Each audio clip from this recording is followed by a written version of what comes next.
yakhulula izolo sagezwa base bangena nalento ekade ikhulunywa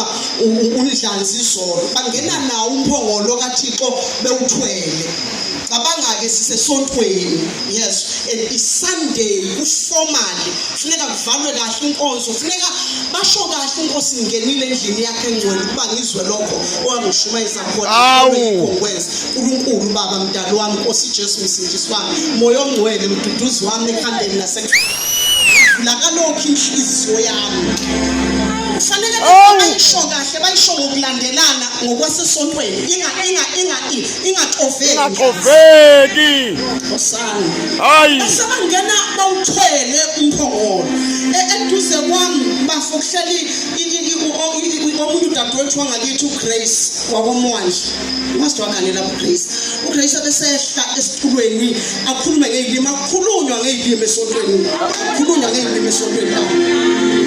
masa sikhulumile sasidisciplinwa sithethiswa amaqala siqoshwe futhi esontweni qoshelwe lo ukuthi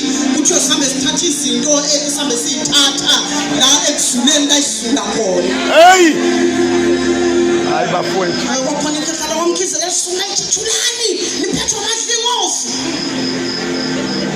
bese bengena nomphongolo uGrace ehle nesitulo ahlale phansi esho ngezilimi ngene nawo umuntu wasezulwini kuhamba intuthu lapha kwamakhanda akhe bangene nawo ukhize benyuke bayiphezulu ealtar bese kuthiwa izoba mfushane inkonzo le yase-altar le yembhedesho yesonto ayithi nqamnqamo yenzayo ebese nika leli khekhe lingisanayo kuthiwa kuzoshumayela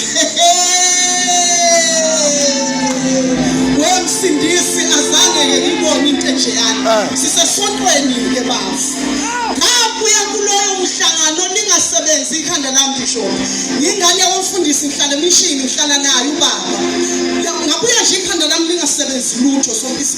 uphambene intambo kwaqhuma ama-plugs kwaphambana izinto ziphanjaniswa umphongolo ubukhona bakhe uNkulunkulu phakathi kwabantu uNkulunkulu uyaba phakathi kwabantu uNkulunkulu kuyenzeka ukuthi uThixo abe phakathi kwabantu uNkulunkulu kuyenzeka abantu bathi bahlangana bahasha ngoswakade akaniki kumavesi amaningi oswakade akaniki kwi-theology oswakade akaniki kwi-Greek nesabheku kodwa kuyenzeka nje abantu bathi bayahlangana bese umnikazi wabantu afika phakathi kwabo